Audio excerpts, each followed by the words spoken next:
د دوی مخکې دلته راولو او صفای کو هډوکي ته وباسو بیا یې ووینځو هغې نه پس چې ووینځو او کله ترې اوبه چاڼ شي نو هغې نه پس بیا مساله کو. زه خو د سن 2014 نه چې کوم دی د شورمې کاروبار کوم.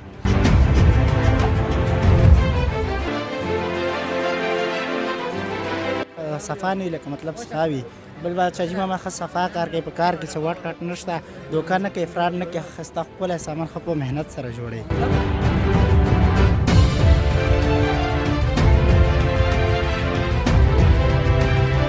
شروع په نامه د الله چې بخونکي مهربانه ذات دی. ملګرو جمرود علاقه شاکس مدرسې سره سید بادشاه شورما سنټر سره موجود یم. دراصل ولاړ دی سره د په حق باندې خبرې اترې کوم چې یاره په 100 روپۍ شورما خرڅوي او څومره ټیم دلته کار کوي. السلام علیکم. وعلیکم السلام. څنګه یې ښه؟ خیر دی جی تابعدار. دا راته ووایه چې سید بادشاه څومره ټیم دلته د برګر او شورما خرڅوي؟ زه خو د سن 2014 نه چې کوم دی د شورمې کاروبار کوم. پیرانی برانچ چېرته او دویم برانچ دریم برانچ؟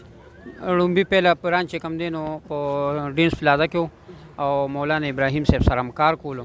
هغې نه پس بیا چې کوم دی نو ما پسې ویزه راغله. هغې نه پس زه سعودي ته لاړم. سعودي نه پس چې بیا رالم په متنو کې هم برانچ کولو کو.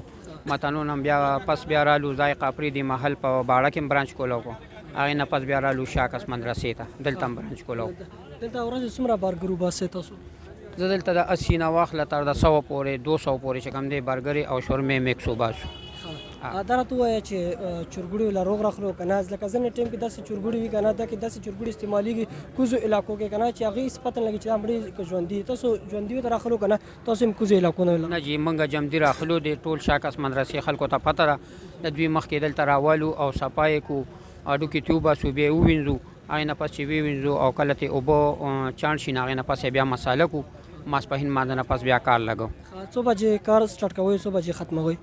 2 بجې ماسپښین کار سټارټ وم او په اوړي کې چې کوم دی 11 بجو پورې ما او په جمعې کې چې کوم دی 10 ساړه 10 پورې. چوټي موټي نه ستاسو؟ نه جي چوټي موټي پکې نه کوم. هغه ملګري چې هغه ستاسو دلته راتګ خوښمند دي که نه تاسو خپل کانټیکټ نمبر کانټیکټ نمبر دا دی چې د جیز نمبر دی 0300 95 18 318 او زونګ نمبر دی 0313 85 28 338. د پته تاسو په خپله ورته هم وایي چې کوم ځای کې ستاسو د برانچ دی؟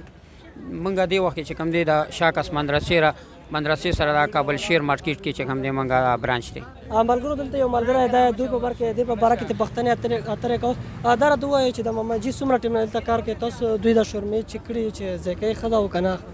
الحمدلله بادشاه جي ماما چې کوم دی دا لکه مطلب ډېر ښه استاد دی پوه شي. دا چرګوړي دلته په خپله راخلي دلته بس ښه صفا کار کوي. موږ یې کار ګور لکه مطلب نور شورمو والا هم لیدلي که نه صفا نه لکه مطلب صفا وي بل بادشاه جي ماما ښه صفا کار کوي په کار کې څه وټ کټ نشته دوکه نه کوي افراډ نه کوي ښایسته ښکلی سامان ښه په محنت سره جوړوي. دا راته ووایه چې سید بادشاه چې 100 روپۍ برګر ورکوو انډې والا ساده؟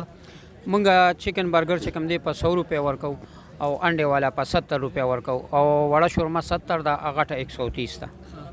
ذکریا دا راته ووایه چې یاره صفایي شته که نشته دی تاسو دلته دا کتلی تاسو خو پې تېرېږه راتېرېږو که نه چې صفایي خیال ساتي او که نه ساتي؟ او ښه صفایي کوي. ډېره مننه ملګرو. ویډیوز مطلب مې دا و چې نن سبا که څنګه تاسو خیال کړی وي چې دې هېڅ پته نه لګي چې یاره دغې چرګوړي ژوندي استعمالوي که مړه ځکه چې اخو د بهر ملکونه راځي هغې هېڅ پته نه لګي. سعد بادشاه سره تاسو رابطه کولی شئ چې الحمدلله ډېر ښایسته صفا سوتره کار کوي. موږ د خلکو نه پکې هم خبرې واورېدې تاسو دوی سره کانټیکټ هم کولی شئ او دوی خپله پته هم درسره موجوده. ملګرو نور چې هر چېرته هم الله خوشحاله او الله نورمال الله کوي. اجازت دی الله په امان.